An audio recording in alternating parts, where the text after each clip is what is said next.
Hi there, I'm Doug Bamford. I'm a lecturer in lifelong learning at the University of Oxford, and so I teach courses for adults. And this video is prompted by a course that I'm preparing to teach soon, and so I thought I'd say something a little bit about it. And the title that I've given it, for the video at least, is whether it's time to abandon economic growth. So economic growth has been the sort of focus of government policy for a very long time, and it usually still is, but it's increasingly being criticized by people who say that that's no longer the thing that we should be aiming for. And so the suggestion is that we've got to a point where further economic growth is actually potentially a problem. So historically, economic growth was seen as the answer to, make sure that people had hope for the future and that they would be, out of poverty into the future.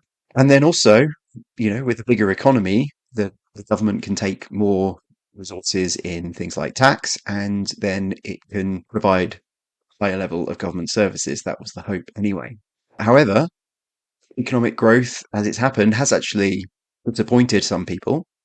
And so there's that kind of worry that actually it's not generated the sort of huge amounts of happiness that people were hoping for. But also, there's increasing environmental awareness as time goes on. There's this worry that as the economy has grown, that's potentially come at the cost of certain features of the natural world, and that actually those are really important, both maybe in and of themselves, but also for providing for future generations. If those natural kind of assets, if you want to use that controversial terminology, are lost, then the future generations won't be able to benefit from them. So, yeah, so I'm creating this course, and there's several key debates, I think, that are sort of interwoven within it that are very important debates. So, I guess one debate is whether economics is useful. Another big question that's being raised at the moment is what we should use as the measurement of economic progress. A lot of the criticism of the focus on growth has come from those who would advocate for an alternative to capitalism and think that capitalism is actually part of the problem. Even for some supporters of capitalism, perhaps, they might say, look, we should abandon this kind of relentless pursuit of economic growth as the sort of driving policy aim and instead start to seek for something else and aim for something else. So, one question then is whether economics is useful. And I guess economists, we hope, are attempting to try and understand the world, perhaps the social world and the human economy and that sort of thing. Do they do a good job? Well, one thing that we might note is that they generally disagree amongst themselves quite a lot. That might give us a bit of pause and concern. And in general, you've got to say, like any subject, they're going to be oversimplifying reality. And the hope is that these kind of ways of looking at things are, useful oversimplifications. Because I guess the question is, maybe what else do we have? So yeah, so these aren't readings from the course, but if you want to learn a bit more about economics without having studied it before, there's a very short introduction. There's a very good series from Oxford University Press, and there's one in economics by Partha Dasgupta. And here's another very readable book, Economics: The User's Guide from Harjeen Chang. So those are two books that I would recommend if you want to get a bit of an introduction to economics, and there's others out there as well. So there's the questions about economics, but in general, I suppose the question is, how else are we going to make sense of the economy? If you think that economics isn't very good, then isn't the solution that we need to work out where it isn't very good and then try and come up with better economics, a better view of reality, and so on. And so I think in that kind of criticism, really it's saying, we need something that's maybe still economics, but it's just better economics. So I don't think we can get away from economics that easily. But at the same time, given that economists disagree a lot, we can't just choose one and listen to them all the time without thinking about why others would disagree with them. So you do need to have your critical judgment on these things. So one major topic is going to be about what we're using for economic measurement. And obviously, the one that gets mentioned a lot in the media and statistical reporting is all about GDP. And this is Diane Coyle's really very good book on the history of GDP and how it came about at a particular point in history and how that influenced it and so on. So, gross domestic product, that is. And the idea is basically this is kind of like how much does society produce or how much is produced in this domestic area, this country, or something like that. And so this has been the primary kind of measurement of how well an economy is doing. And I guess some people are starting to wonder whether it is still relevant. Is it still the best thing to be looking at? Where particularly there's going to be this worry in the background that it's ignoring one of the big issues of our time, which is environmental destruction. As kind of humans have expanded in number and expanded all around the world, and each of us is getting more and more stuff, then this is having an impact on the wider environment. So this is a big discussion point. The question is, if we're going to stop using GDP, then what alternative is there? And there are these kind of grouped together as beyond GDP proposals. So we'll look at those on the course, and you might like to investigate those. And then others have suggested that maybe the problem is that GDP is about product, and that's measuring kind of flows, and really, we should be looking at wealth measures. So that's another concern, that we're sort of increasing the flows, but reducing the kind of the stocks, the wealth. So what's the relationship between those is a very interesting question. And so, another kind of background debate, I guess, that's influencing a lot of people's writing on this is the debate between capitalism and socialism, which sort of died down a bit after the failures of the Soviet system, let's say, and the switch in China to a much more capitalist model in the 1980s as well. So, there are those some who believe that capitalism is the problem.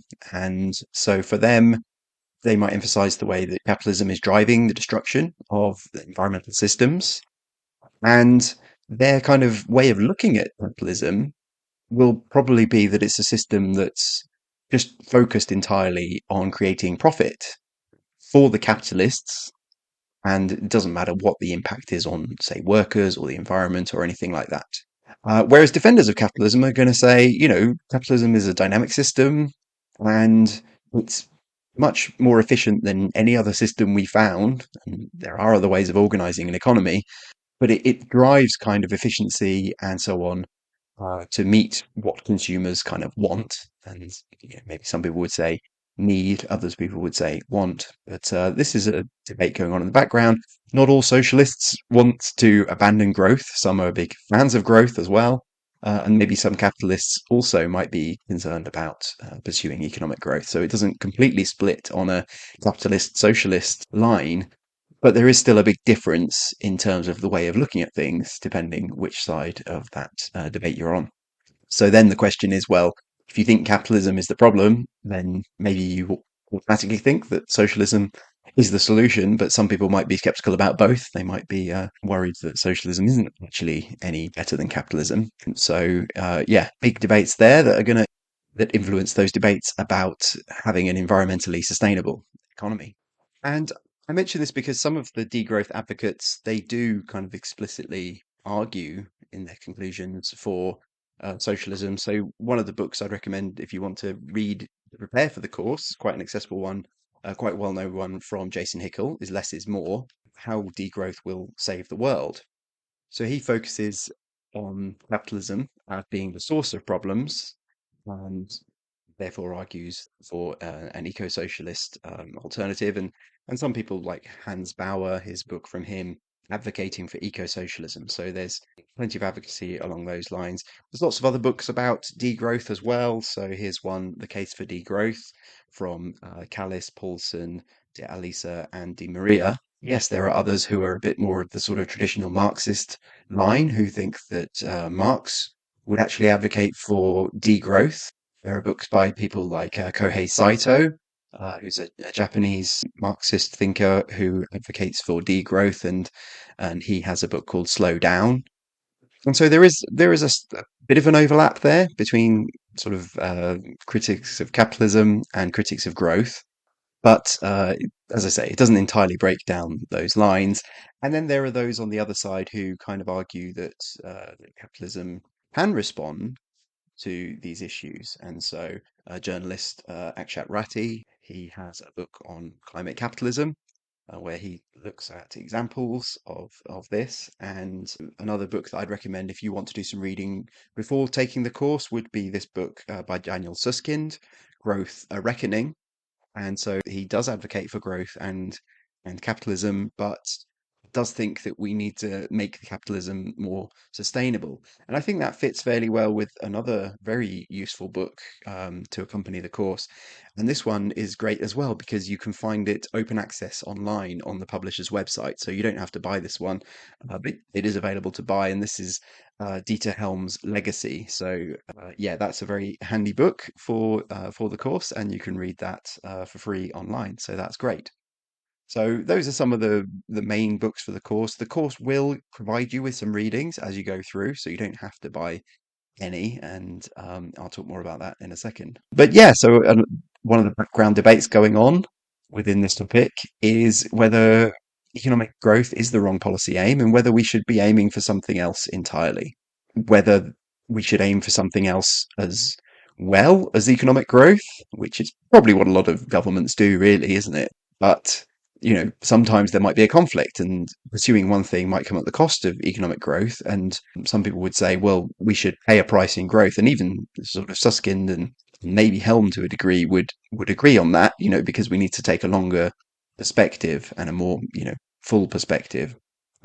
Just focus on a narrow measure of GDP or something like that. Some would say, well, we actually need, particularly for wealthy people who consume a lot, to actually be degrowing, to be consuming less in the future as time goes on, because there's a lot of people out there in the world that don't have enough. And so if we want to make sure that everyone can have enough, then some people, it's not sustainable for them to have the amount that they're currently consuming. So that's where degrowth potentially comes into it, particularly for the wealthy.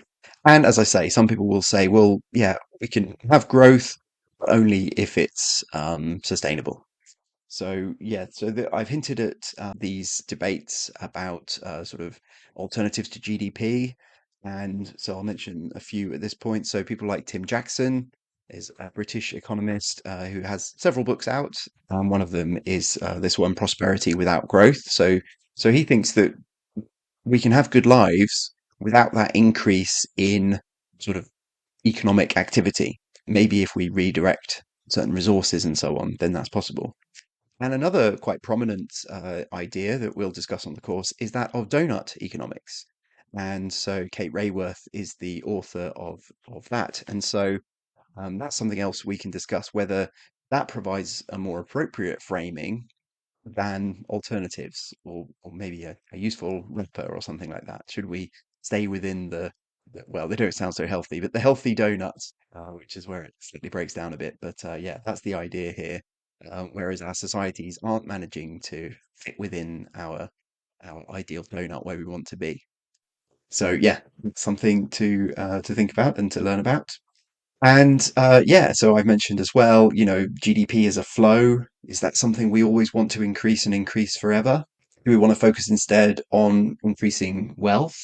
I suppose that's increasing wealth of things, not just for sort of individuals, maybe wealth that's natural wealth and natural capital, as it might be called, and various sort of social wealth that we might think about, and whether we need to be measuring that and focusing on maintaining and expanding that wealth and not just on increasing flows. So there's another debate going on as well. So there's lots and lots of debates that are relevant to this broad topic that will be discussed on the course. And so yeah, it would be great to have more people to come in and join the conversation. And so it's an online course. We went with the name Economics on a Finite Planet: Sustainability, Growth, and Degrowth, just to uh, try and explain what it's about. But yeah, there was discussions about what to call the course, so that's what we went with, and maybe we'll change it in the future. But essentially, it's a 10-week online course, and each week you get videos, a bit like this one, but maybe a bit more academic, from me, and you'll get some readings to do. There's lots of readings, there's free stuff online as well, as I've hinted. as well as the readings that we can provide you. So yeah, and then each hour, there's an online meeting where we can have a discussion. There's also forums within the course as well, where you can share things and you'll be asked to do things in those forums too. So lots of stuff going on within the course over those 10 weeks. And then you can do an assignment at the end and, prove what you've learned over the course and get the chance to share what you think about it. And so, yeah, if you want to prepare for the course in advance, then I've mentioned some of the books there. And yeah, I'll also put together a list of lots of online resources that I've been finding over the last few years. There's a BBC sort of short film which could almost be like an advert for the course. That's something you could watch as well. And there's lots of podcasts out there, so I will try to put together a list of those, maybe on my blog or something like that. And yeah, give you some things that you can download and watch and all this kind of thing to prepare if you want to join on the course, or just for your own amusement and gratification as well, and your own self-development. Hopefully this video has been useful for you, even if you don't want to take the course or you can't take it or something like that, then it gives you an idea about where you can look and what the questions are that we all need to grapple with, I think.